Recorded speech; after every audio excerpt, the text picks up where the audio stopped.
Why did cities first rise in a handful of specific places on Earth? We celebrate the genius of ancient builders and rulers, but we often miss the hidden architect. The story of civilization begins not with a king's decree, but with the slow grind of continents and the silent gift of rivers. This is an investigation into the powerful, invisible geological forces that crafted the perfect stage for humanity's greatest early experiments. By the end, you will see the map of ancient history in a completely new light, understanding the deep earth reasons behind every fertile valley and strategic mountain pass. What if the rise of Egypt or Mesopotamia was less about human choice and more about a geological script written millions of years earlier? What forgotten force decided where your own ancestors might have settled? When you think of the foundations of society, what part of the world comes to mind first? The stage for human history was built over a span of time so vast it defies easy comprehension. Long before the first seed was planted or the first stone city was laid, the earth itself was in motion, shaping the very ground beneath our feet. This is the work of plate tectonics, the grand, slow-moving engine of our planet. Imagine the continents not as fixed landmasses, but as colossal rafts of rock, drifting imperceptibly on a sea of molten mantle below. Over hundreds of millions of years, these titanic plates have collided, pulled apart, and scraped past one another. Every single major feature of our world map is a direct result of this relentless dance. When plates collide, they crumple the Earth's crust, thrusting up mountain ranges like the Himalayas or the Andes. Where they pull apart, they create deep rift valleys and new ocean basins. These movements did more than just sketch coastlines. They created the fundamental topography that would control everything to come. They decided where rain would fall, where rivers would begin their long journeys to the sea, and where vast, flat plains of nutrient-rich sediment would accumulate. This geological prehistory is the essential first chapter, the setting of Earth's table long before the first human guests arrived. It was this ancient, grinding process that created the specific bowls and basins where life-giving water and soil would eventually gather, waiting in the darkness for a story that had not yet begun. From that ancient, grinding stage emerged the most visible actors in our story, the great rivers. The Nile, the Tigris and Euphrates, the Indus, and the Yellow River were far more than convenient sources of water. They were the shimmering, liquid surface expression of those deeper geological realities. Their very existence, their paths, and most importantly, their behaviors were dictated by the landforms the tectonic plates had created. A river is not a random line on a map. It is the final, flowing conclusion of a geological equation set in motion eons before. These specific rivers possessed a miraculous characteristic, a predictable, gentle flooding pattern. Each year, like a slow, deliberate heartbeat, they would rise and spread out over their floodplains. When they receded, they left behind a fresh layer of incredibly fertile silt, a rich, dark mud that acted as a natural fertilizer.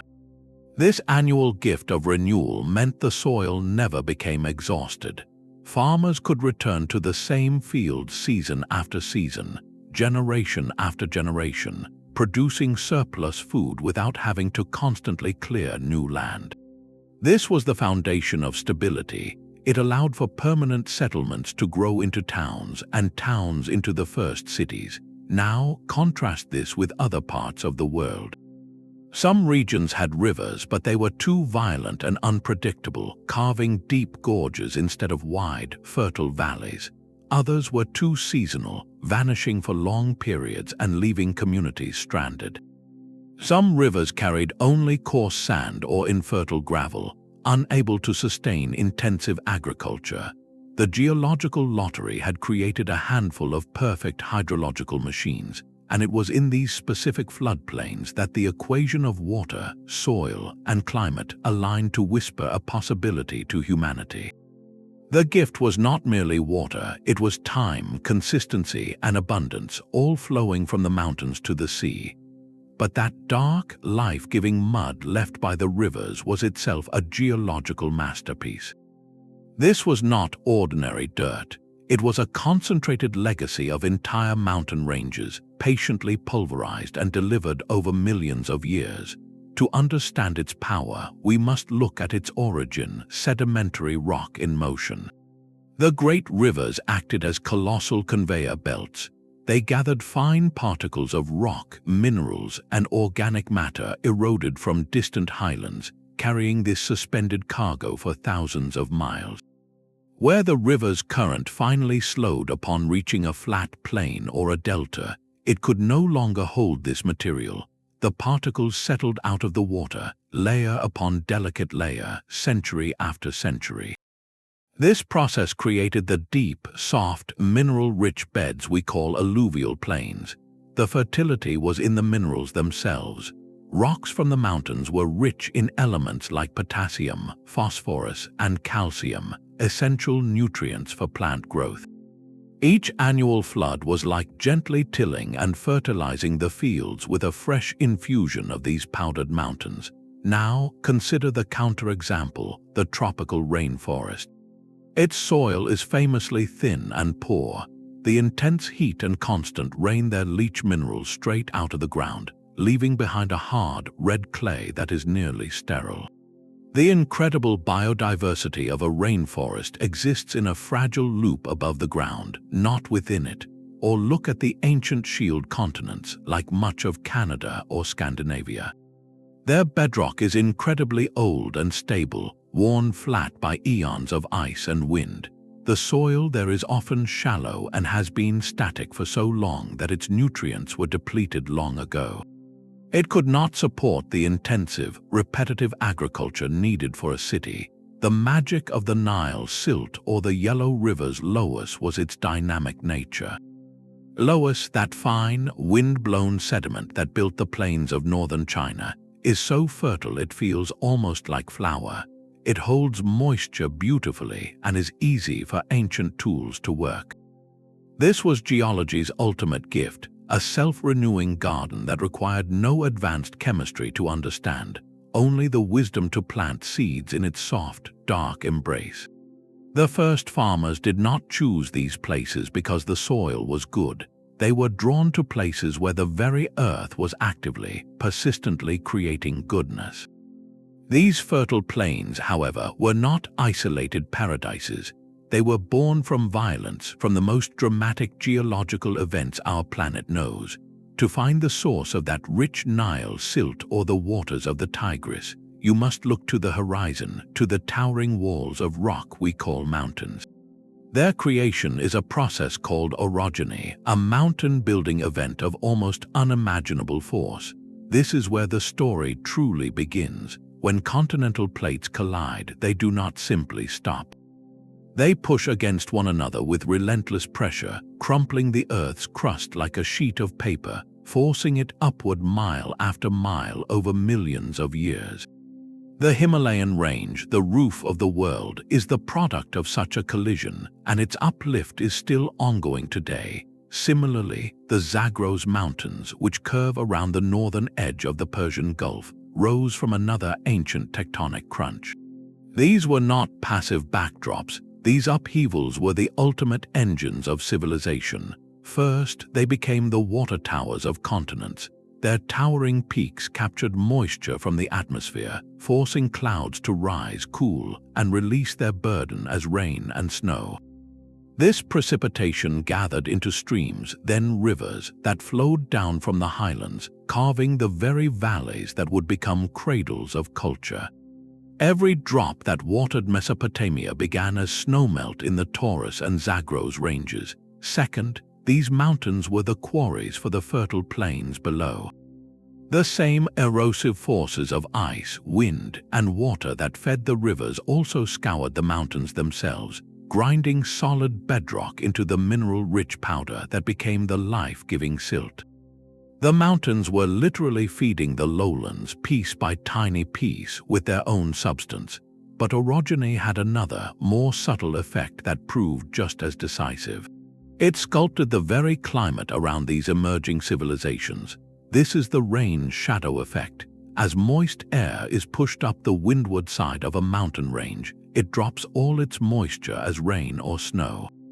By the time that air mass crosses the peak and descends the other side, it is dry. It creates an arid zone, a rain shadow desert, directly adjacent to the wet, fertile mountains.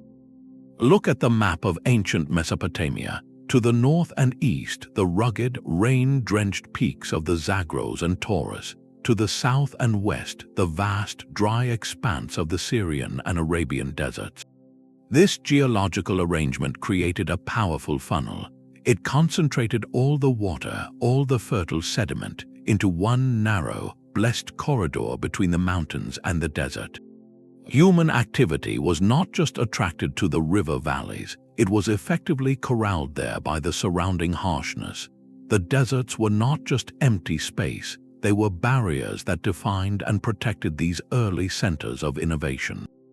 They limited the directions from which competitors or invaders could easily approach, and they made the precious, well-watered land an undeniable focal point. The geography did not simply offer a good place to live, it actively gathered people and resources together, forcing interaction, trade, and the complex social organization that would follow. The rise of a mountain range, therefore, was not just the creation of a landscape, it was the drawing of a blueprint for human destiny, setting the stage for cooperation and conflict on a scale never before seen. The gift of fertile soil did not always arrive by water. While the great river valleys captured the world's attention, another, quieter geological force was building a cradle of civilization from the very air. Far from the banks of the Nile or the Tigris, in what is now north-central China, the landscape tells a different story. Here you find rolling highlands of a peculiar, pale yellow earth, so soft you can dig into it with your hands, yet towering hundreds of feet above the surrounding plains. This is the Loess Plateau, a monumental formation of wind-blown dust that fundamentally shaped one of the world's oldest continuous cultures. Its origin is a tale of ice and sky. During the last great ice ages, colossal glaciers advanced across northern Asia, grinding the underlying bedrock into a fine, mineral-rich powder. As the climate shifted and these ice sheets retreated, they left behind vast, dry, outwash plains. Fierce, persistent winds sweeping across these barren expanses picked up this glacial silt and carried it southeastward. Over hundreds of thousands of years, this endless, gentle rain of dust settled, layer upon layer, compacting into the deep, soft rock we call loess. This material possessed a miraculous combination of traits. It was phenomenally fertile, rich in the minerals plants crave. Its fine, granular structure allowed it to hold moisture like a sponge, a critical advantage in a region with unpredictable rainfall. But its most civilization-shaping property was its sheer workability. Loess is cohesive yet easily carved. Early communities did not need to laboriously cut stone or fell vast forests for timber. They could simply dig. They excavated comfortable, temperature-stable cave dwellings directly into the soft cliffsides, creating secure homes and storage spaces with astonishing efficiency. This same ease of excavation later allowed for the construction of massive defensive earthworks, intricate irrigation canals, and the raised foundations for great cities. The very earth was a ready-made building material. The Yellow River, which cuts through this plateau, became thick with the suspended loess, earning its name and depositing that fertility far downstream. But on the plateau itself, the geology offered a dual promise, a land that could be both farmed and sculpted with simple tools. This unique, malleable landscape provided not just agricultural abundance, but also architectural opportunity, enabling a settled, fortified society to take root deeply and literally within the land itself. The Chinese civilization that emerged here was built not just upon the soil, but from it. yet the surface of the earth offered more than just soil and shelter. Beneath the ground lay another, more demanding gift, a hidden treasure chest that would challenge human ingenuity and spark a revolution. This was the mineral catalyst, the accessible deposits of specific stones and metals that became the raw materials of technology. The transition from stone to bronze to iron was not merely a story of human cleverness, it was a drama directed by geology. Where these materials lay within reach, progress accelerated. Where they were absent, societies had to trade, travel, or invent workarounds. Consider flint and obsidian. Flint, a form of quartz, fractures in a way that produces razor-sharp edges, making it perfect for tools and weapons. Obsidian, volcanic glass, can be shaped into blades so fine they are still used in specialized surgery today. But these were not everywhere. A community living on a vast, featureless plain of sedimentary rock might have no native flint at all. Their technological ceiling was immediately limited. However, a settlement situated near an ancient chalk bed, where flint nodules formed, or within reach of a dormant volcano, a source of obsidian, held a distinct advantage. They had the premier cutting material of the Stone Age right at their doorstep. This geological accident created early centers of tool production and trade. But the real game changer came with metals. The discovery that certain colorful rocks, ores, could be transformed into durable copper was a monumental leap. Yet even this discovery was geographically fated. The island of Cyprus, for instance, was so rich in copper ore that its very name became the root of the Latin word for the metal, cuprum. Its mines supplied the ancient Mediterranean world, making it a strategic hub. But copper alone is soft. To create the harder, more versatile alloy bronze, another, rarer geological gift was required: tin. Tin deposits are far less common than copper. Major sources in the ancient world were limited to a few places like Cornwall in Britain, Anatolia in modern Turkey, and Central Asia. This scarcity turned tin into a commodity of immense value. The need to secure this distant resource forged the first long-distance trade networks. A civilization flourishing in Mesopotamia might have abundant copper from nearby mountains, but to acquire tin, it had to establish connections, diplomacy, and exchange routes stretching hundreds of miles. These routes became channels for more than just ore. They carried ideas, languages, and innovations. The Bronze Age world system, with its interlinked kingdoms and far-flung merchants, was essentially built upon a geological imbalance, the uneven distribution of two critical rocks. Later, the same pattern would repeat with iron. Societies that had access to easily smelted iron ores, like bog iron or certain hematite deposits, gained a decisive military and agricultural edge. The location of these resource nodes acted as invisible magnets, pulling the currents of trade, conflict, and cultural exchange into specific corridors. A fertile river valley was a wonderful place to start a farm, but a valley that also sat astride a route to a copper mine or a source of fine flint was a place destined to become a marketplace, a fortress, and ultimately a crossroads of the world. The ground did not just feed early civilizations, it equipped them, presenting a series of material puzzles that, when solved, propelled humanity into new ages of complexity and connection. But a river's journey does not end when it meets the sea. It culminates in one of geology's most creative and generous acts, the formation of a delta. This is where the river, having carried its burden of mountain-borne silt for thousands of miles, finally surrenders it to the ocean. As the flowing water hits the still sea, it slows dramatically, dropping its suspended cargo in a vast, spreading fan. Over centuries, this process builds new land from the water's edge outward, a flat, fertile plain of incredible richness. The Nile Delta and the Indus Delta were not just convenient endpoints for those rivers, they were their masterpieces. These regions offered a triple advantage that was almost unparalleled: First, the soil here was the finest of all, a deep accumulation of the most nutrient-laden particles that had traveled the entire length of the river. Second, the land was perfectly flat. This gentle topography was a gift for early engineers, making it relatively simple to dig irrigation canals that could distribute water across vast fields with minimal effort. Gravity could do the work. Third, and crucially, a delta sat at the ultimate crossroads. It was the meeting point of river and sea. A community here was connected to two worlds. It could use the river as a highway deep into the interior, accessing resources and trade from upstream. At the same time, it had immediate access to the coast, opening the door to maritime trade, fishing, and contact with other cultures across the water.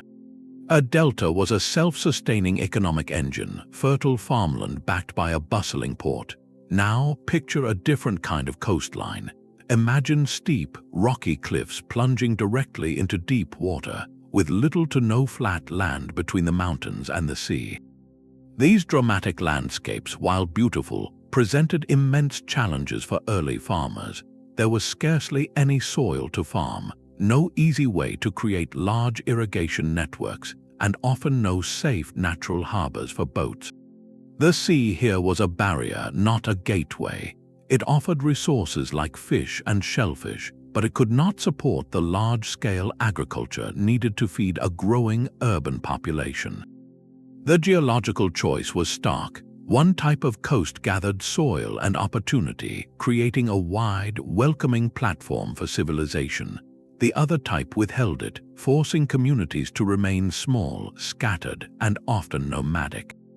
The great deltas were magnets, drawing people not just to the water's edge, but to a specific, engineered kind of shoreline where the river had spent millennia preparing a home. Abundance alone could not guarantee a civilization's survival. The wealth gathered from fertile fields and rich mines presented an irresistible target, a gleaming prize for any rival group or wandering band. To grow beyond a vulnerable village, a society needed security, the ability to protect its people, its granaries, and its temples long enough for culture to deepen and complex institutions to form. This essential requirement for stability was not something early peoples could simply build from scratch. It was a final, crucial gift from the geological stage. The land itself, through its rock and its shape, offered a defensive dividend.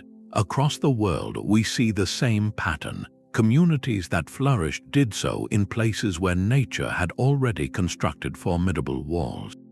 These were not random choices. They were strategic settlements dictated by the hardness of stone, the path of a river, or the stubbornness of a cliff.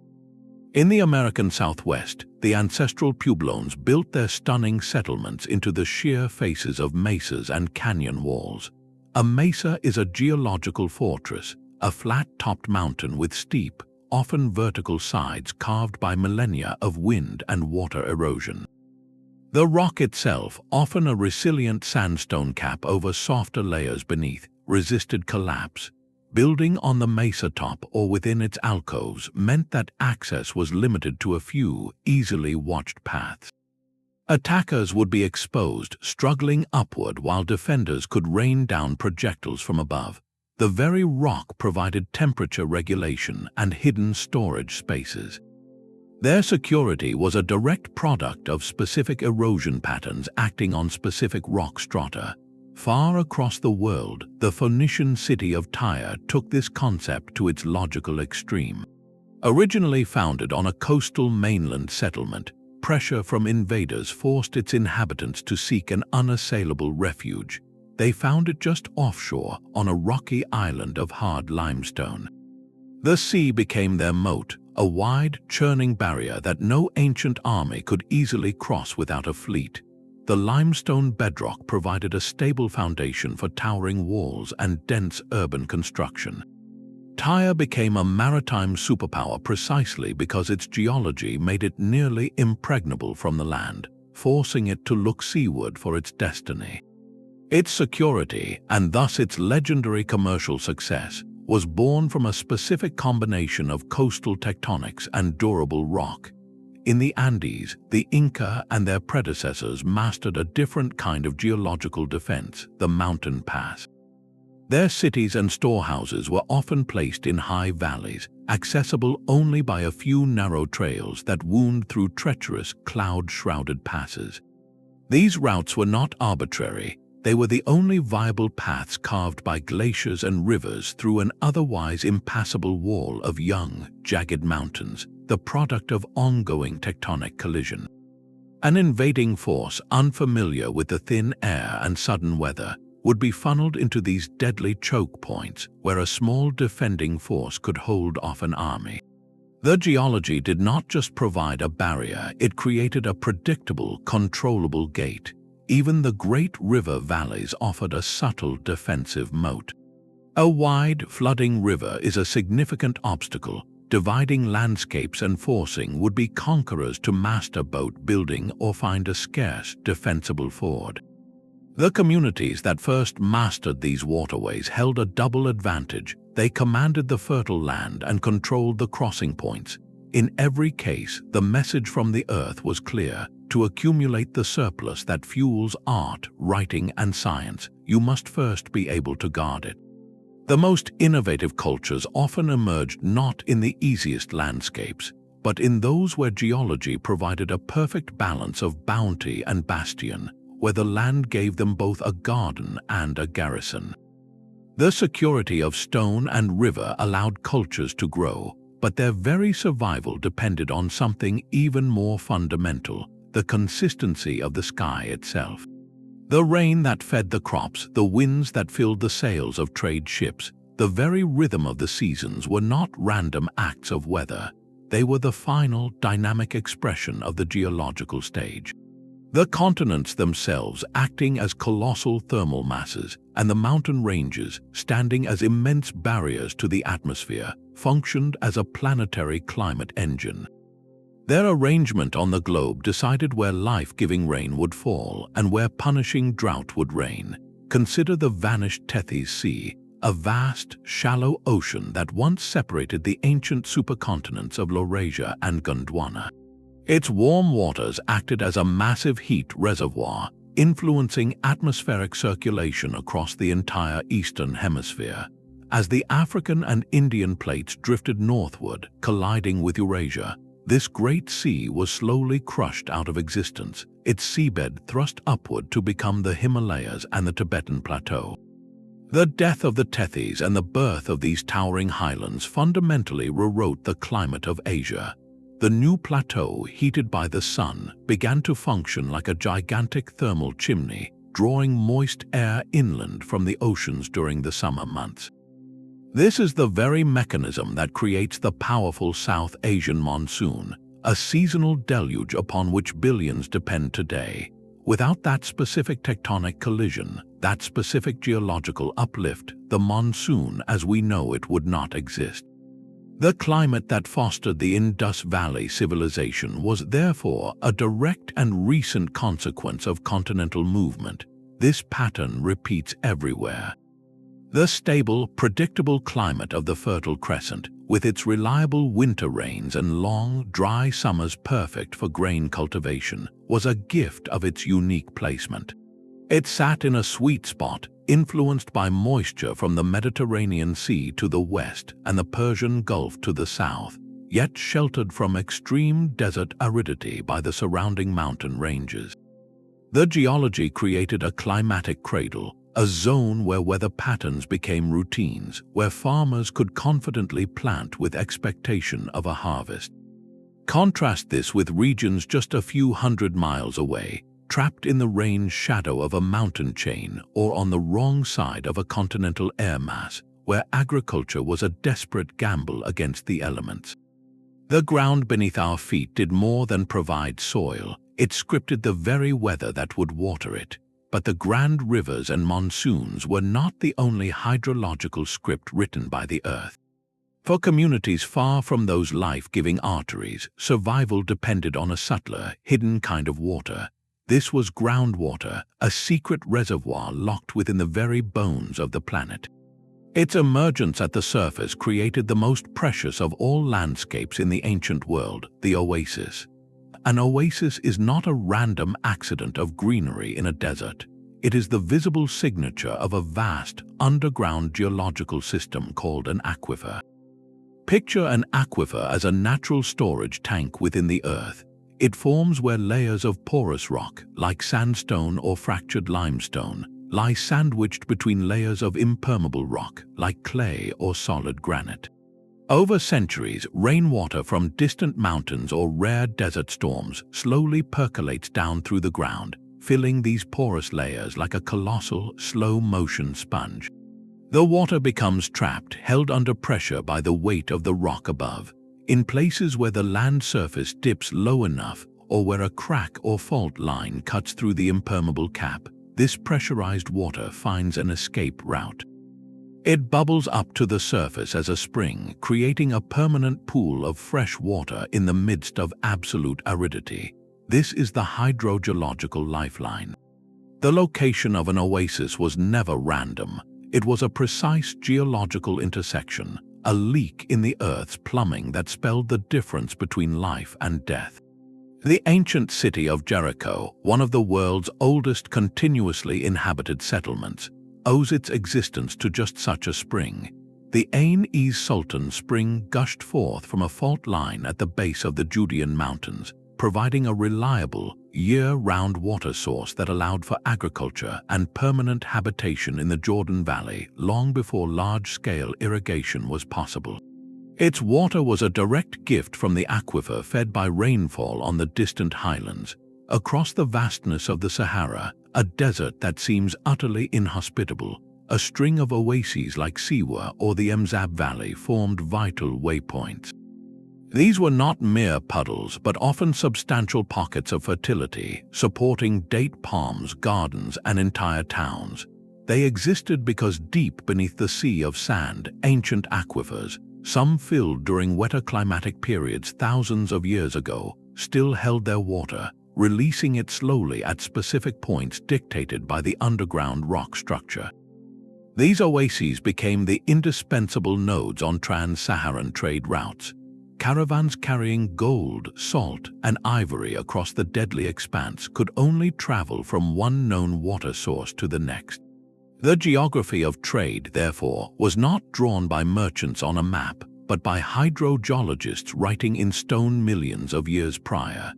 The routes snaked from one geological accident to another, making the desert not a barrier, but a navigable, if perilous, ocean with fixed ports.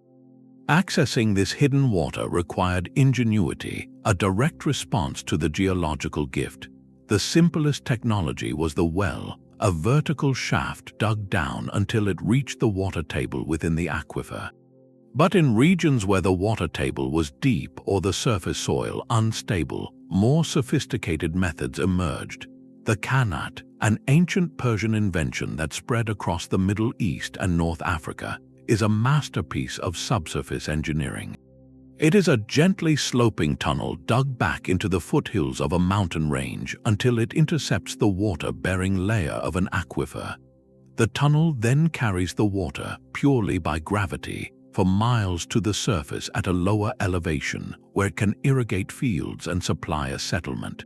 A qanat is a human-made spring, a deliberate tapping of the geological reservoir. Its construction required an intimate understanding of the land's slope and the hidden structure of the rock layers. Each qanat was a collaboration with the invisible architecture of the earth, a testament to the fact that the most vital resources were often not on the surface, waiting to be found, but locked within the planet, waiting to be understood. The Earth's most dramatic geological force carries a profound paradox. While the grinding of tectonic plates built the stage over eons, their most immediate surface expression is far more violent, a sudden, fiery outburst that can erase a landscape in a single day. This is volcanism, the process where molten rock from the planet's interior finds a way to the surface. To ancient peoples, a volcano was a terrifying and capricious god, a source of awe and dread. Yet for all its destructive power, volcanism also acted as one of history's greatest, if most dangerous, benefactors. It provided unique resources that shaped the tools, buildings, and very fertility of specific civilizations, creating islands of opportunity in a sea of risk. The relationship was a high-stakes gamble with the planet itself. Take the Campanian Plain in southern Italy, the rich farmland that supported early Roman settlements, and later the bustling city of Pompeii. Its astonishing fertility was not a simple gift of river silt, but the legacy of repeated eruptions from Mount Vesuvius. Volcanic ash and lava, when weathered over time, break down into soils exceptionally rich in potassium, phosphorus, and trace minerals. This creates a growing medium so potent that some regions can support multiple harvests in a single year. The very catastrophe that would later bury Pompeii under meters of ash had, for centuries before, prepared a table of incredible bounty. Beyond the soil, volcanoes provided ready-made, superior building materials. The Romans were masterful engineers, and part of their genius lay in using what the land offered. They quarried a volcanic rock called tuff, a solidified ash that is relatively soft and easy to cut when first excavated, but which hardens on exposure to air. This made it perfect for constructing everything from aqueduct supports to massive amphitheaters. An entire city could be built from the compressed fallout of ancient eruptions. And then there was obsidian, the volcanic glass we mentioned earlier. For cultures without access to metal, obsidian was the sharpest material on Earth. A society living near a volcanic source held a technological treasure. Its blades were prized tools and formidable weapons, creating networks of trade and influence that stretched across vast distances. This dual nature of creation and ruin finds its most compelling story not on the Italian peninsula, but in the glittering Aegean Sea, with the sophisticated Minoan civilization and the volcano on the island of Thera, modern Santorini. The Minoans, centered on Crete, built breathtaking palaces with advanced plumbing and vibrant frescoes, a society of remarkable artistry and maritime prowess. Their prosperity was deeply intertwined with the sea and geologically with Thera. Thera's volcanic activity provided the Minoans with pumice for construction and undoubtedly access to obsidian. The island's rich soils likely supported vineyards and settlements. The Minoans thrived in the shadow of a geologic giant. Then, around the year 1600 BCE, the giant awoke. Thera erupted in one of the most colossal volcanic events in human history. The center of the island collapsed into a boiling magma chamber, creating the vast caldera we see today. The eruption would have been apocalyptic, sending tsunamis racing across the Aegean to crash upon the northern shores of Crete. A thick blanket of ash would have smothered farmlands and clogged harbors. While scholars debate whether this single event caused the downfall of Minoan society, it undoubtedly delivered a crippling blow, disrupting trade, agriculture, and the delicate systems that sustained their palatial centers. Here lies the volcanic paradox in its starkest form. The same geologic force that provided the resources for a golden age also held the power to end it. The ashes that later fertilized the soil first brought darkness. The stones that built cities were born from fire that could also consume them. This relationship forced a profound awareness upon ancient peoples, a recognition that their greatest blessings were often inseparable from immense, sleeping power. It was a reminder that the ground of civilization was not always solid, but sometimes a thin crust over a world of creative and destructive fire. The volcanic paradox reveals a world of gifts born from fire, but the true cradles of civilization were often built from something softer, something carried by water. We can see this entire geological framework come to life in one legendary place, the land between the rivers, Mesopotamia. This was not a landscape chosen by kings, It was a landscape assembled, grain by microscopic grain, by the slow, patient work of plate tectonics and erosion. The entire stage upon which Sumerian, Akkadian, and Babylonian history played out was a recent and deliberate geological creation. The flat, featureless plain of southern Mesopotamia, stretching toward the Persian Gulf, is composed entirely of alluvium, sediment deposited by the Tigris and Euphrates rivers over the last 10,000 years. Before that, this was part of the Gulf itself. The rivers were literally building new land as the first farmers arrived, extending the coastline seaward year after year. The source of this miraculous soil lay hundreds of miles to the north and east, in the rugged, young folds of the Zagros and Taurus mountain ranges. These mountains, still rising today from the collision of the Arabian and Eurasian plates, acted as the great factories of fertility. Winter rains and snowmelt scoured their slopes, eroding rock that had been lifted from the depths of the earth, rich in minerals like phosphorus and potassium. The rivers gathered this powdered mountain and carried it southward, dropping it across their floodplains in that annual, life-renewing ritual. Without this specific geological arrangement, without those specific mountains feeding those specific rivers, there would have been no fertile crescent, only another stretch of arid desert bordering the sea. Mesopotamia was a gift delivered, a thin, precious layer of fertile mud spread across a previously barren seabed. But this gift came with a profound and defining constraint. The alluvial plain was phenomenally rich in soil, yet it was almost completely devoid of other critical resources. Look around the landscape of ancient Sumer. You would see endless fields of barley and date palms, canals glinting in the sun, and cities of astonishing size, but you would not see a single stone large enough to throw. You would not find a forest of timber suitable for building. The very geology that provided the wealth of agriculture withheld the materials for architecture and advanced tool-making. This scarcity was not a minor inconvenience. It was the central puzzle that Mesopotamian society had to solve, and their solutions fundamentally shaped their world. They could not build with stone, so they became the supreme masters of mud. They harvested the clay from the riverbanks, mixed it with straw and water, and formed it into bricks. These bricks were dried in the sun or later, fired in kilns to create a durable, ceramic-like building block. With this humble material, they erected ziggurats that touched the sky, vast temple complexes, and towering city walls. Their entire architectural genius was an adaptation to geological lack, a brilliant use of the one thing their land provided in endless supply, silt.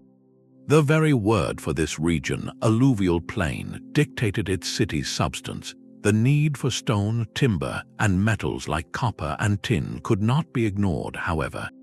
To acquire them, Mesopotamia had to look outward, and in doing so, it invented a new kind of network. The rivers that gave them life also became their highways. They built boats of reeds and later wood imported from afar and sailed up the Tigris and Euphrates into the mountainous highlands. There, they traded their surplus grain, woven textiles, and crafted goods for the hard resources of the hills, cedar logs from the forests of Lebanon, copper ore from Anatolia and Oman, diorite and obsidian for statues and tools. This was not casual trade, it was an economic necessity woven into the fabric of their civilization. The need for these distant resources created a permanent, pulsating system of exchange. It established the world's first long-distance trade routes, fostering diplomacy, cultural contact, and inevitably conflict. The wealth of the plain was soft and consumable, the wealth of the mountains was hard and permanent. Mesopotamia's economic character, its role as a hub in a vast web of exchange, was a direct geographical imperative. Its cities grew wealthy not just as agricultural centers, but as bustling ports and marketplaces where the products of the mountains, the desert, and the sea met the grain of the river valleys. The geological script was clear. The land between the rivers would be a place of synthesis, of bringing together what the earth had placed apart, building a civilization from mud and connection. The Nile's reliability was a geological miracle, not a simple accident of geography. While Mesopotamia's rivers could be erratic, the Nile performed its annual flood with a clockwork precision that became the very heartbeat of Egyptian civilization. This predictability was the product of two distinct rivers merging into one, a perfect hydrological partnership engineered by the African continent's deep structure. From the south flowed the White Nile, a river of remarkable steadiness. Its source is the vast, shallow basin of Lake Victoria, a lake so enormous it acts as a natural reservoir, smoothing out seasonal variations in rainfall and releasing a consistent year-round flow of clear water. This provided the Nile with a permanent base level, a guarantee that the river would never truly run dry. But the fertility, the life-giving pulse, came from the east. The Blue Nile descends violently from the volcanic highlands of Ethiopia, a landscape forged from eruptions that left behind plains of dark basalt rock. This basalt is the secret ingredient. When the summer monsoon rains pound the Ethiopian plateau, they erode this volcanic rock into a mineral-rich silt of incredible potency. The Blue Nile transforms from a gentle stream into a raging, chocolate-brown torrent, carrying this fertile cargo northwest to meet the steady White Nile at Khartoum. The union of these two personalities, the steady and the seasonal, created a flood that was both predictable and nourishing. Egyptians did not fear the flood, they celebrated it. They knew that around the same time each year, the river would rise, spread across its floodplain, and deposit that precious layer of volcanic silt before receding in time for planting. Their entire calendar, their concept of time itself, was built around this geological rhythm, yet the gift of the water and silt was only half the story. The valley itself was a product of immense forces. For millions of years, the Nile has been cutting its course through a plateau of sandstone and limestone, confined on both east and west by the high, arid walls of the eastern and western deserts. This created a strip of unimaginable fertility no wider than a few miles in most places, a stark green line drawn through a boundless sea of sand. This dramatic confinement had a profound social and political effect. With population and agriculture forced into such a narrow, linear corridor, administration and control became remarkably straightforward. A ruler in Memphis could send a boat up or down this single, watery highway and reach almost every major settlement. Communication, taxation, and the movement of troops were all channeled along this natural route. The geography did not just provide food, it provided the blueprint for a centralized state. The deserts were not just empty space, they were formidable barriers that protected the valley from large-scale invasion and isolated it culturally, allowing a distinctive, enduring civilization to develop in relative security for thousands of years. Egypt was not just a civilization on the Nile, it was a civilization of the Nile, a society shaped in every dimension by the specific, generous, and confining geology of its one perfect river. The story of the Indus Valley presents a different kind of geological drama, one where the great provider did not stay. This civilization, with its meticulously planned cities like Harappa and Mohenjo-Daro, thrived along the mighty Indus River and its tributaries. But archaeological evidence points to a vast parallel network of settlements along a now silent riverbed, a ghost of water known as the Gaga Hakra. This seasonal stream today pales in comparison to the descriptions in ancient texts, which speak of a mighty, life-giving river called the Sarasvati. The contrast between the grand descriptions and the modest reality on the ground is one of history's great geographical puzzles. Research suggests this was no myth, but a memory of a lost geological reality. The Gaga Hakra was once a major river system fed by powerful streams flowing from the Himalayas. It watered a second, fertile corridor parallel to the Indus, supporting hundreds of settlements and forming the eastern heartland of this widespread civilization. Then the water began to fade.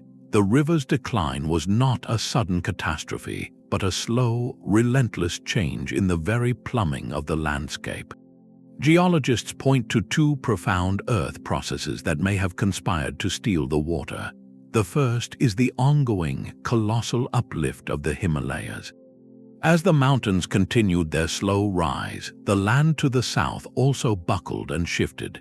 This tectonic activity could have subtly altered the gradients of the plains, causing the river's tributaries to gradually tilt away, redirecting their flow into other systems.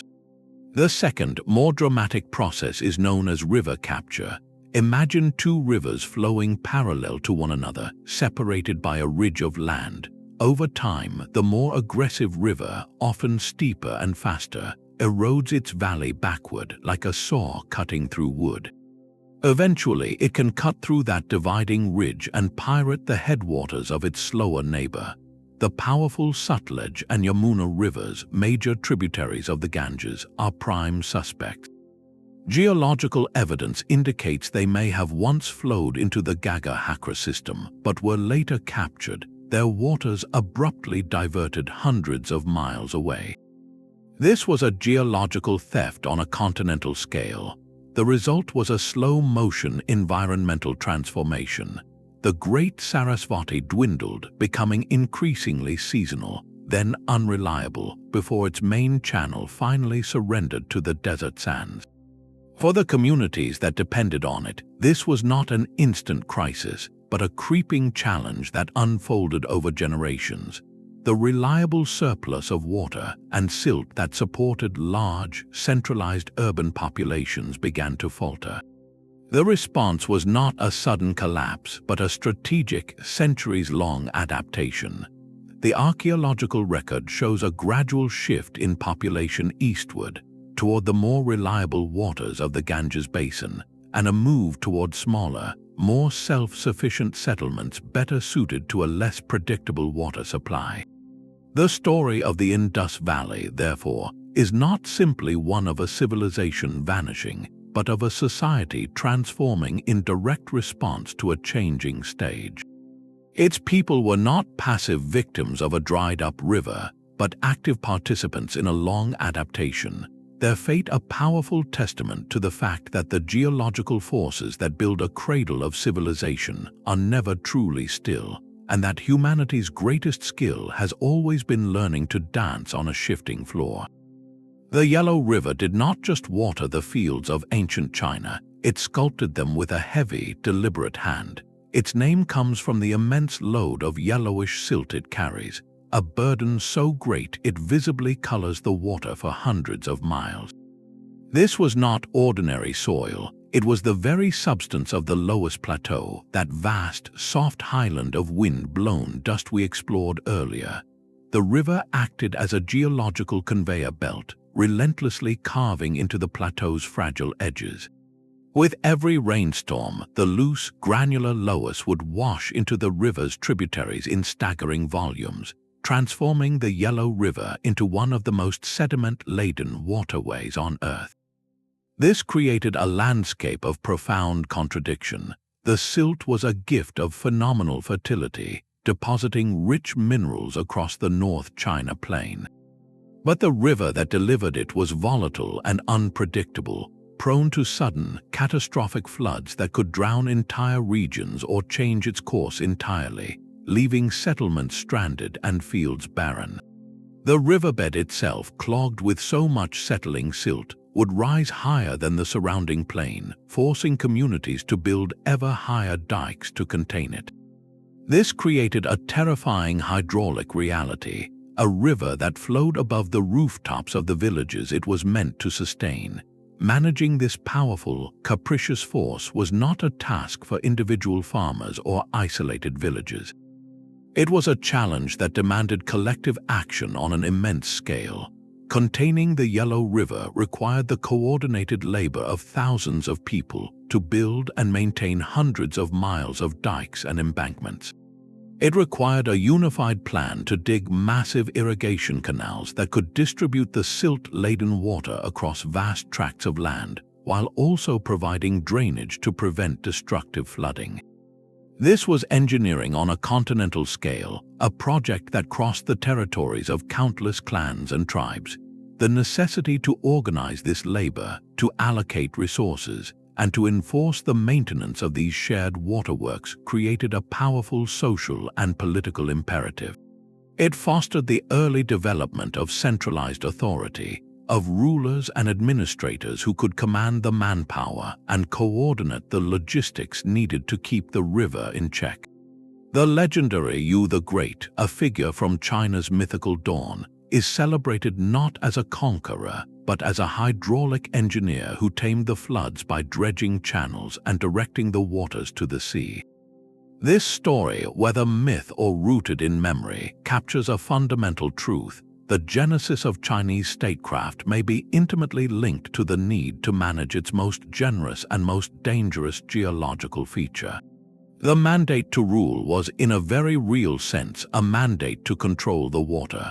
A dynasty's success was often measured by its ability to maintain the dikes and ensure the harvest, and its failure could be signaled by a great river breaking its banks, an event seen not just as a natural disaster, but as a loss of heavenly favor.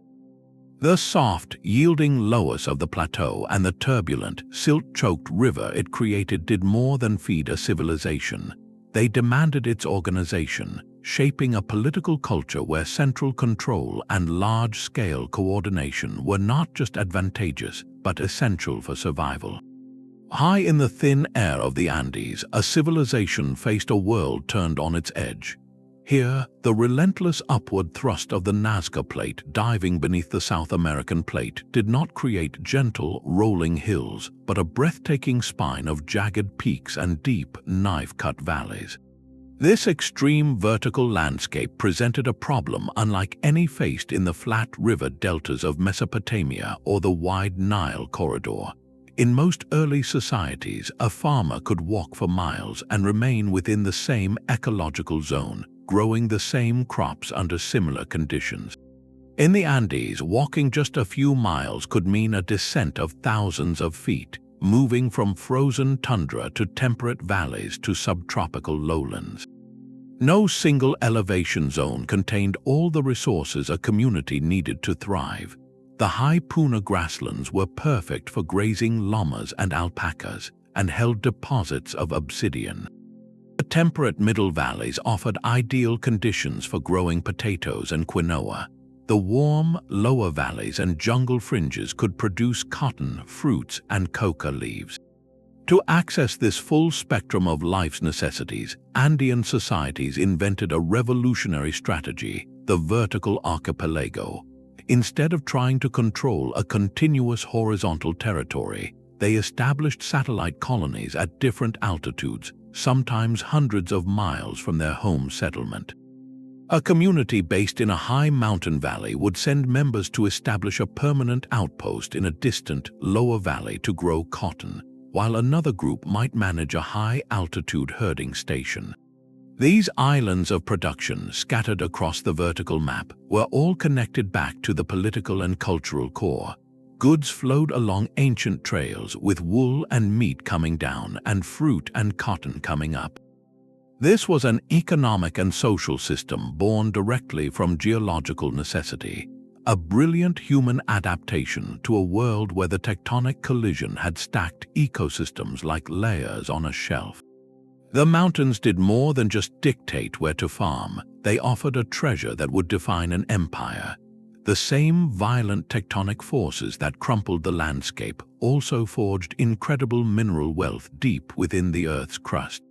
Veins of copper, silver, and especially gold were pushed toward the surface by hydrothermal activity, where rivers could erode them into placer deposits or where miners could eventually tunnel after them. For the Inca and the cultures that preceded them, these metals were not initially currency. They were sacred, the sweat of the sun and the tears of the moon. Gold's incorruptible luster made it the symbol of the divine sun god Inti, while silver reflected the moon goddess Mama Quilla. This geological abundance became central to every aspect of culture, from the sublime to the practical.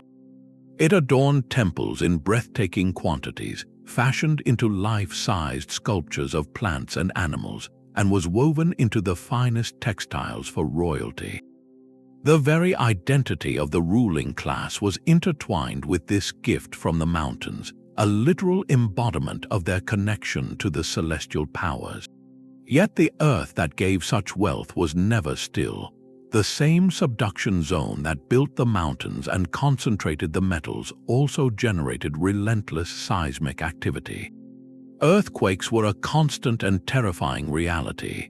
This geological instability demanded a second, profound adaptation in construction technique. The Inca, learning from earlier cultures, became master stoneworkers not for grandeur alone but for survival. They developed a method of fitting massive, irregularly shaped stones together without mortar, cutting them so precisely that a knife blade could not slip between the joints. This technique, known as ashlar masonry, created structures that could sway and settle during tremors without collapsing, unlike rigid walls that would crack and fall. Their most sacred sites, like Machu Picchu or the foundations of temples in Cusco, were built as much to withstand the shaking of the earth as to impress the human eye. Every aspect of life in the Andes, from the pattern of trade to the meaning of wealth to the very stones of their cities, was a dialogue with the monumental, demanding, and generous geological forces that had thrown their world so spectacularly into the sky. While the geological lottery created a handful of perfect cradles, it left other regions of the world with a far more challenging puzzle. For every fertile river valley, there was a landscape where the Earth's gifts were locked away or presented in a form that demanded a different kind of genius. These were not empty or unimportant places, but regions where the spontaneous, large-scale agricultural surplus that fueled Mesopotamia or Egypt was not an immediate, obvious possibility. The path to complex society there had to be discovered, not simply received. Consider the vast Amazon basin. For generations, archaeologists believed its rainforest soils were universally thin and poor, rapidly leached of nutrients by constant heat and rain. This presented a profound agricultural barrier. How could a large, settled civilization arise without the deep, renewable fertility of an alluvial plain?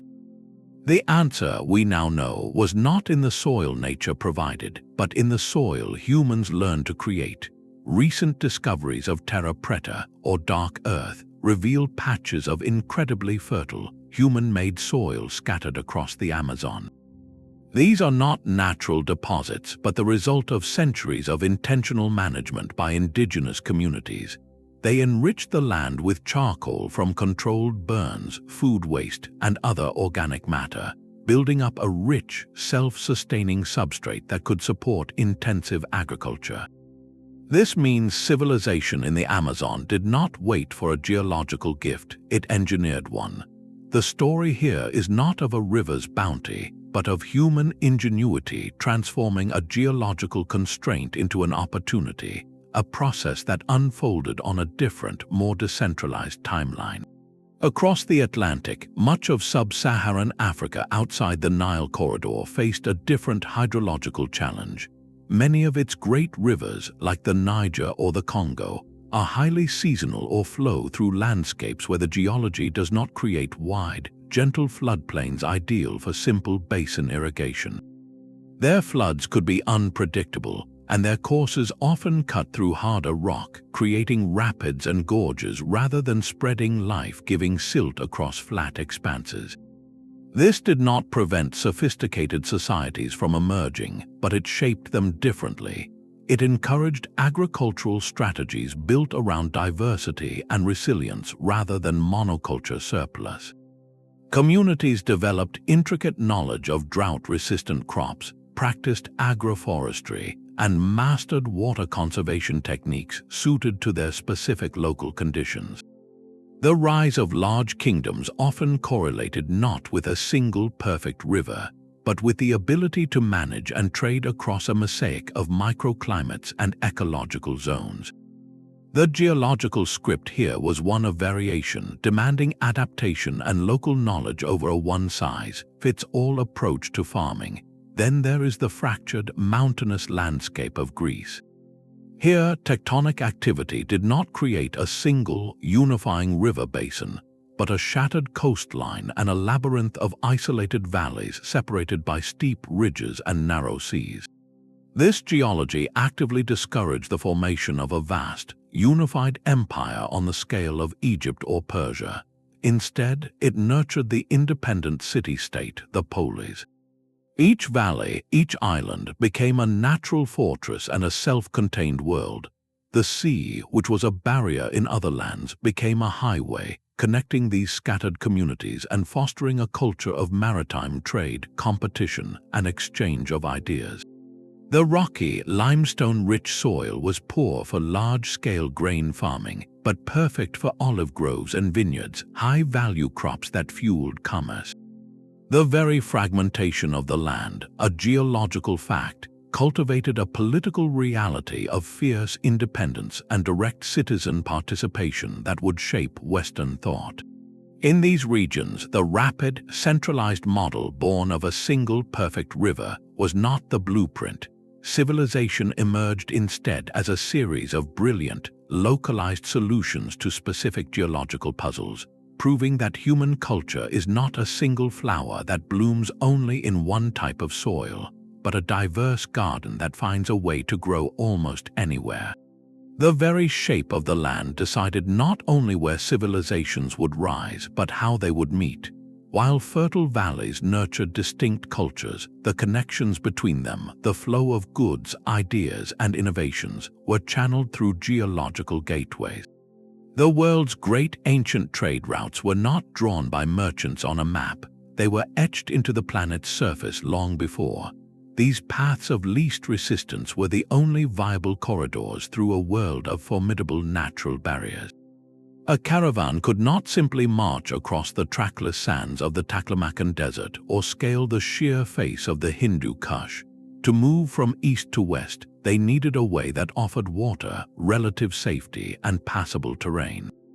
This is why the legendary Silk Road did not run in a straight line. It was a fragile thread stitching together oases, clinging to the foothills of mountain ranges like the Tian Shan and the Kunlun, and skirting the deadly edges of deserts. Each stop, each fabled city like Samarkand or Kashgar, was a lifeline made possible by a spring or a river emerging from the mountains, a geological gift that turned a deadly expanse into a navigable sequence of waypoints. The route itself was a negative image of the landscape, a line drawn where the earth allowed it, following the seams between the impassable and the impossible.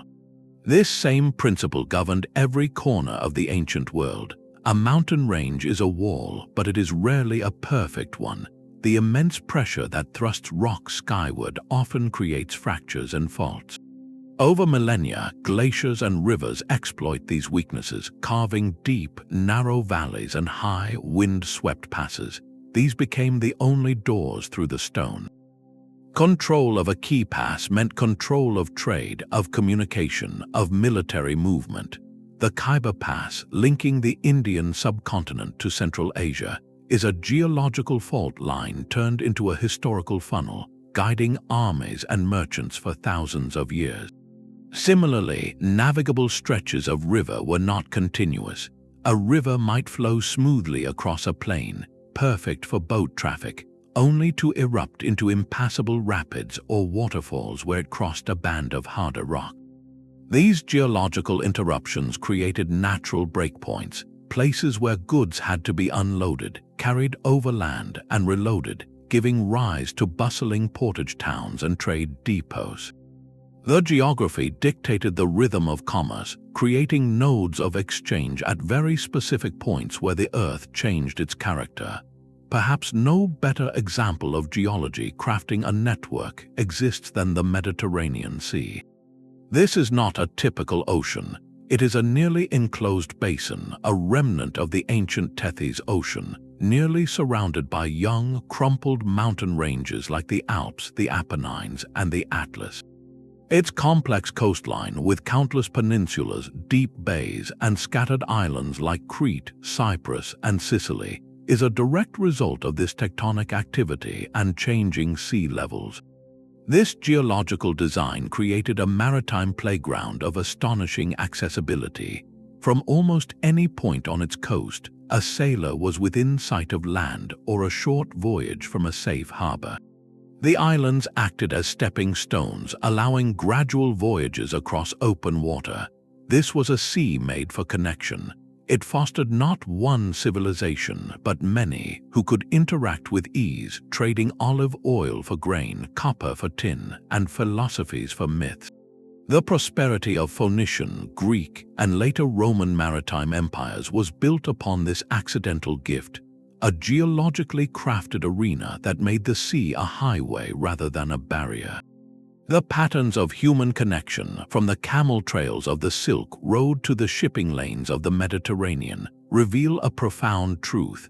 Our networks of exchange, the very veins of early globalization, were shaped by the bones of the earth, guiding humanity's first conversations across the continents.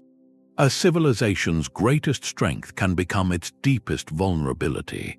For all their ingenuity in harnessing rivers and mountains, early societies remained utterly dependent on the stability of the very ground they had mastered. When that ground shook, erupted, or dried, it did not merely cause hardship, it rewrote the future. Geological catastrophe acted as a brutal but decisive editor of human history, erasing some stories while forcing others into entirely new chapters. These events were not random acts of destruction. They were the inevitable expression of the same powerful forces that had built the cradles in the first place. A volcano that fertilized a plain could one day bury it. A fault line that guided a river could one day rupture and divert it. The relationship was a long-term partnership with a partner capable of sudden, overwhelming rage. The key to understanding this is to see these disasters not as endings, but as immense pressures that forced migration, reorganization, and bursts of innovation. When the familiar world shattered, the only choice was to build something new, often in a new place with new rules. Consider the mysterious period around the year 1200 BCE, a time when numerous Bronze Age societies across the eastern Mediterranean and Near East experienced dramatic decline, from the Hittite Empire in Anatolia to the Mycenaean palaces in Greece. Historians and archaeologists have long debated a late Bronze Age collapse, and while no single cause explains everything, a strong thread points to a perfect storm of challenges, with geology at its core. Geological evidence suggests a period of significant climatic instability, possibly triggered by volcanic eruptions that lofted sun blocking ash high into the atmosphere. This could have led to consecutive years of failed harvests, famine, and the desperate movement of populations. At the same time, major earthquakes along active fault lines, like the one that runs through the Aegean, would have devastated port cities and vital infrastructure. A society already stressed by food shortage might find its central storage palaces reduced to rubble by a single tremor. The collapse was likely not a sudden vanishing, but a cascade failure, where geological events amplified social and economic pressures until the complex systems of taxation, trade, and central authority could no longer hold. Out of this fragmentation, however, came new beginnings. The power vacuum and population movements paved the way for the rise of smaller, more agile city-states, and eventually the classical worlds of Greece and Phoenicia, whose maritime networks were built on the ashes of the old palace economies. The disaster cleared the stage, making room for different actors. This pattern of creative destruction finds a profound example in the American Southwest. The ancestral Puebloans, whom we met earlier, thrived for centuries in their spectacular cliff dwellings. Yet, by the end of the 13th century, many of these great houses were silent. Research points to a prolonged, severe drought as a primary factor, a climatic shift rooted in larger atmospheric patterns influenced by ocean temperatures, and ultimately, the planetary climate system geology helps govern.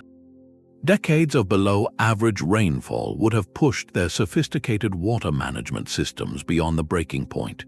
As springs dried and carefully tended fields failed, the social contract that bound communities together in such a challenging landscape may have frayed.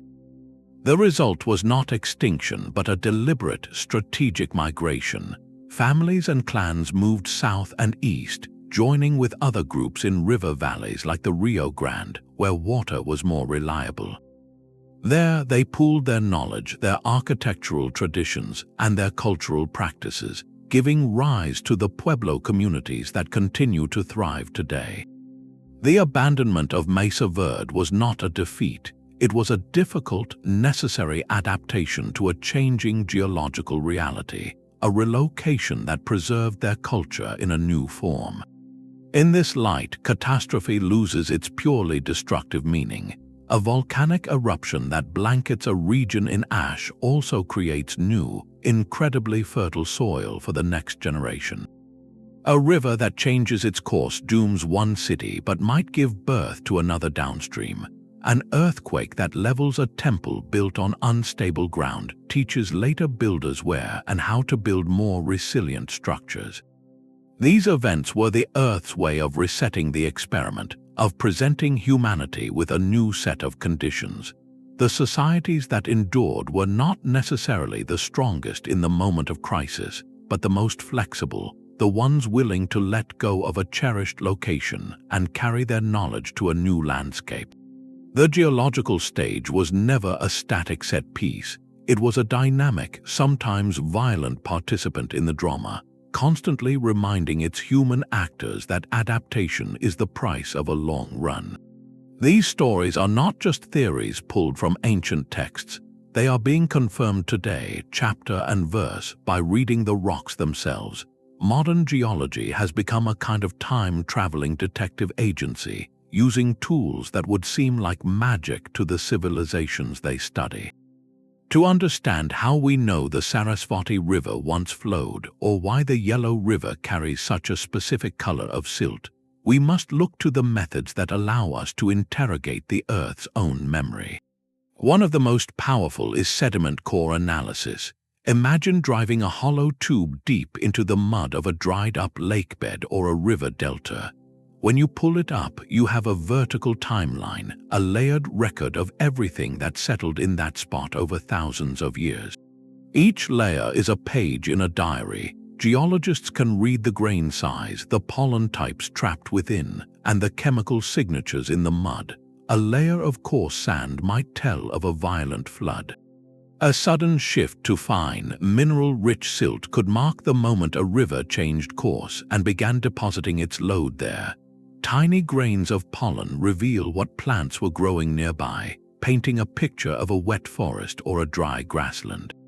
By counting these layers and using techniques like radiocarbon dating on organic material within them, scientists can assign dates to these environmental changes, building a precise history of a landscape's transformation. Another key tool is isotopic dating of minerals. This technique moves beyond soil to the very bones of the Earth. When a mountain range uplifts or a volcano erupts, it creates new minerals that act like atomic clocks. Certain elements within these minerals, like uranium, decay into lead at a known, steady rate. By measuring the ratio of uranium to lead in a zircon crystal from a Himalayan rock, for instance, geologists can determine exactly when that crystal formed, pinning down the age of the tectonic event that built the mountain. This tells us not just that the mountains rose, but when they rose, allowing us to correlate their uplift with the formation of downstream river systems and floodplains. We can even trace the journey of a single grain of silt.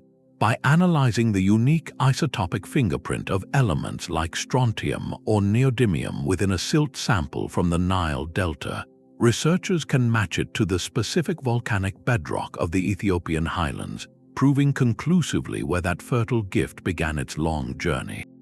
Perhaps the most sweeping view comes from above. Satellite topography and ground-penetrating radar allow us to see what the human eye cannot. From space, sensors can map subtle variations in elevation across a vast desert, revealing the ghostly imprint of ancient river channels now buried under sand. These paleochannels are the scars of lost waterways, their paths visible only to instruments that sense the slight depression they left in the land. Ground-penetrating radar works like a sonar for soil, sending pulses of energy into the earth and mapping the reflections from different layers of sediment, rock, and moisture.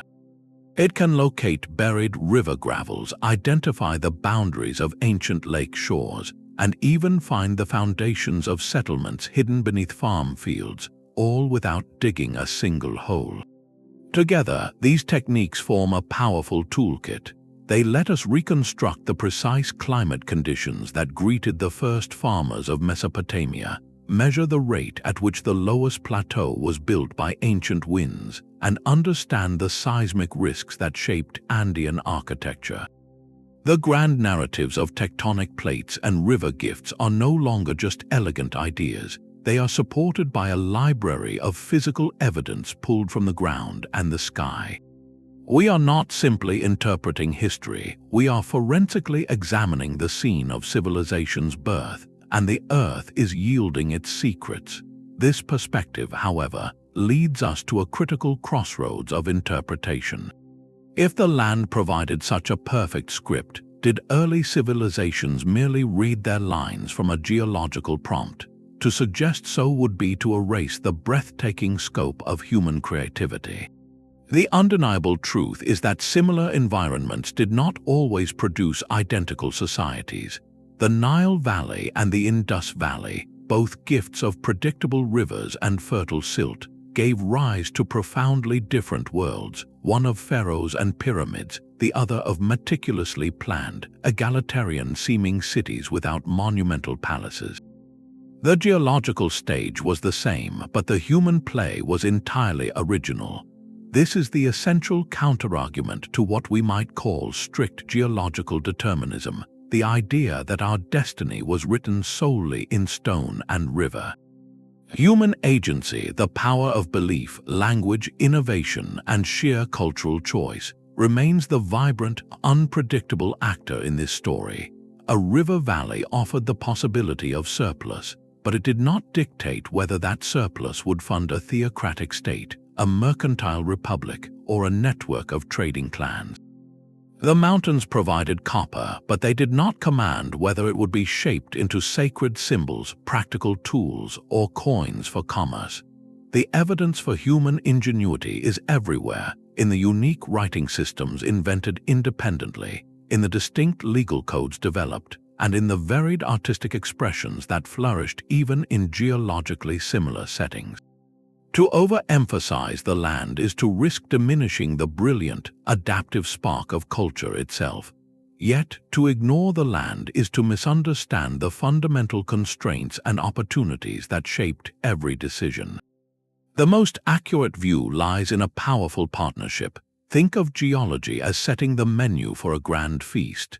It determined what ingredients were available, locally or through trade, and it defined the scale of the kitchen, whether it was a vast plain or a narrow valley.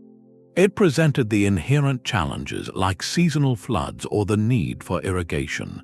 But human culture, with all its diverse traditions, beliefs, and social experiments, provided the specific recipes. It decided how to combine those ingredients, what flavors to emphasize, and what the meal would ultimately mean for the community gathered around the table. The land provided the flour and water, but humanity chose whether to bake flatbread, leavened loaves, or ceremonial cakes. This partnership frames every cradle of civilization, not as an inevitable product of dirt and water, but as a brilliant, localized solution to a unique set of earthly possibilities.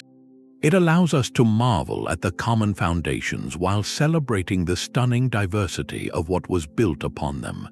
The geological stage was not just a setting for the first act of civilization.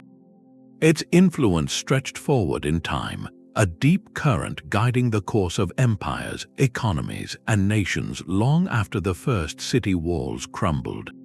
The fertile plains that nurtured early villages often became the power centers of later, more complex states.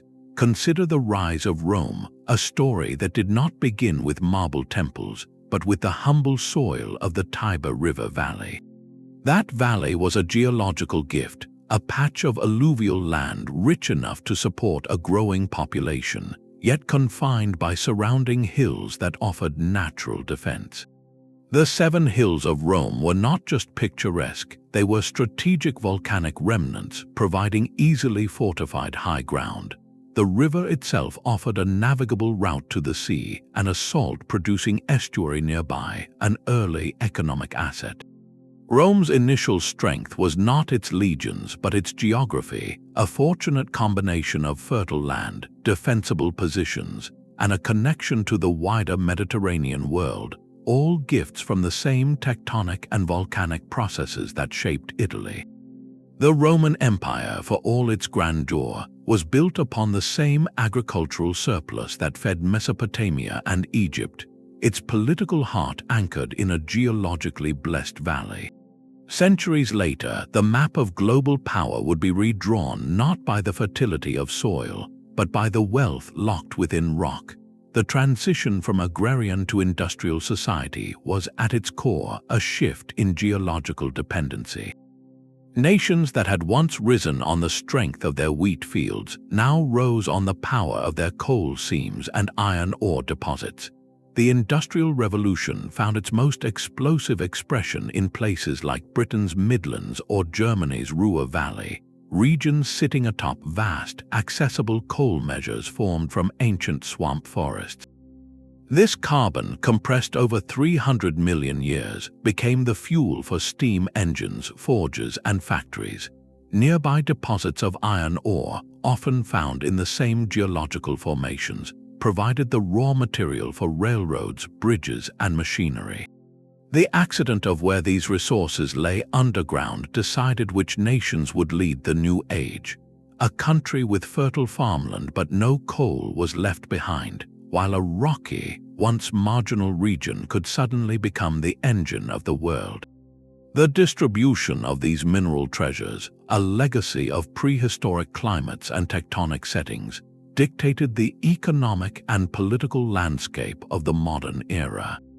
The strategic value of a place, first recognized by ancient settlers, often proved enduring.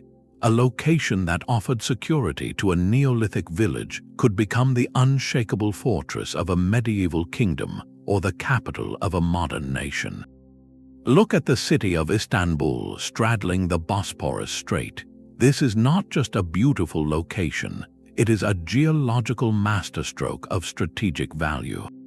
The strait is a rare, deep water channel carved by ancient river flows and changing sea levels, forming the only maritime passage between the Black Sea and the Mediterranean. Who controlled this pinch point controlled trade between 2 continents. The city's historic core sits on an easily defensible peninsula, surrounded on 3 sides by water.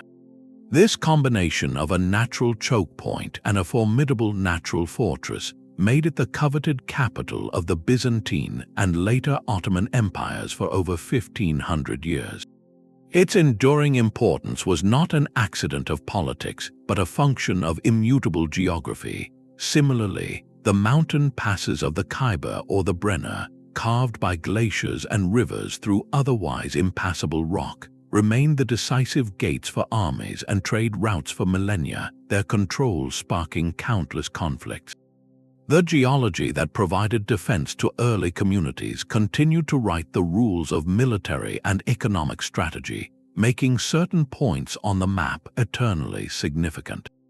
This lasting influence reveals a humbling continuity. The great forces that raised mountains and carved river valleys did not stop their work when history began. They created a set of enduring possibilities and constraints, a hidden framework upon which human ambition was forever stretched. The Fertile Crescent, the mineral-rich shield, the navigable strait, these were not just features on a map but persistent invitations and challenges. While human creativity decided the form of our societies, the genius of our inventions, and the stories of our cultures, the ground beneath our feet quietly but insistently suggested where the story could best be told and which chapters might have the greatest weight. The legacy of those ancient geological decisions is all around us, written in the location of our greatest cities, the routes of our commerce, and the very distribution of global power, a reminder that we build our world upon a foundation with its own deep, slow-moving story. The story is not a list of separate factors but a single, beautifully complex web. Tectonic plates collide, thrusting up mountains. Those mountains capture rain and snow, feeding rivers. The rivers then carve valleys and, with relentless patience, grind those same mountains into mineral-rich silt. That silt is carried downstream and deposited across flat plains, creating deep, fertile soil.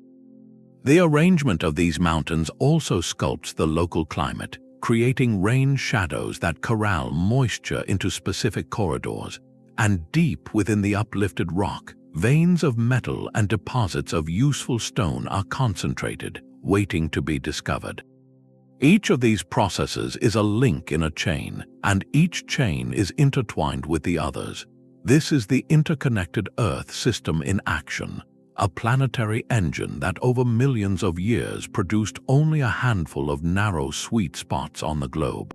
These were not just good places to live. They were the only places where all the necessary conditions overlapped with such generosity and consistency. A river without fertile silt is just a trench. Fertile soil without reliable water is just dust. Metals without a stable society to use them remain buried treasure. It was the miraculous convergence of all these elements within a manageable area that whispered the possibility of something more than survival. The rise of civilization, then, was never a foregone conclusion, nor was it a purely human invention. It was the result of a profound and specific partnership. On one side stood the immense creative power of the Earth, meticulously preparing a stage with just the right props and scenery. On the other stood human ingenuity, our capacity for observation, cooperation, and invention.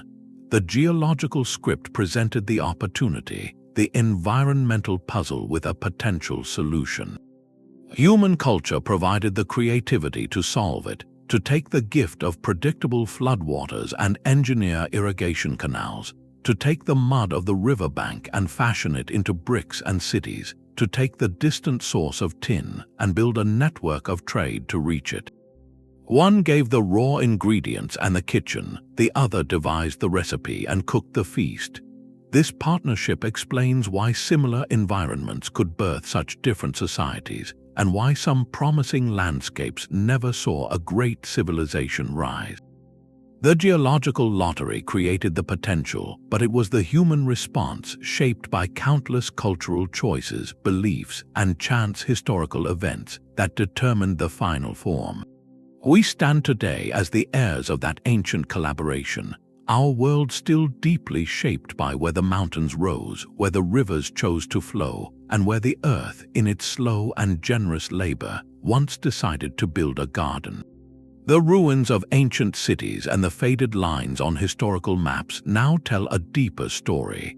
Beneath every temple foundation and behind every choice of a settlement site lies the slow, powerful work of the planet itself. This is the fundamental truth our journey reveals, that the epic of early civilization is, in its first and most essential chapter, a geological epic. Human genius wrote the poetry, but the earth provided the parchment and the pen. When we look at the pyramids of Giza, we should also see the Nile's patient delivery of silt from the Ethiopian Highlands. When we marvel at the grid of Mohenjo-Daro, we must remember the Indus River, fed by the meltwater of the young Himalayas. The grandeur was human, but the possibility was carved in stone and carried by water millions of years before. This perspective adds a profound layer of meaning to our study of the past. It transforms a map from a simple record of where people lived into a puzzle of why they could live there at all. It asks us to see the land not as a passive backdrop, but as an active, shaping character in the human drama. Our relationship with this geological stage is not a relic of history. It continues today, though the terms have dramatically changed. We still depend utterly on the gifts of the earth, from the fertile soils that feed billions to the mineral deposits that power our technology. Yet our capacity to extract and reshape these resources now rivals the geological forces that created them. We redirect rivers on a continental scale, trigger seismic activity with massive reservoirs, and are altering the very climate systems that the mountains and oceans regulate. We have moved from reading the geological script to attempting to rewrite it, with consequences we are only beginning to understand. This ongoing dialogue between humanity and the planet's deep forces is the next chapter in a story that began in those first fertile river valleys. It invites us to look at our world with the same awe and understanding we now bring to the ancient past. As you reflect on this hidden history, we would love to hear your perspective. Which of these geological forces do you find most fascinating in shaping human destiny? Was it the patient building of fertile soil, the violent uplift of protective mountains, or the hidden plumbing of aquifers that created life in the desert? Share your thoughts in the comments below.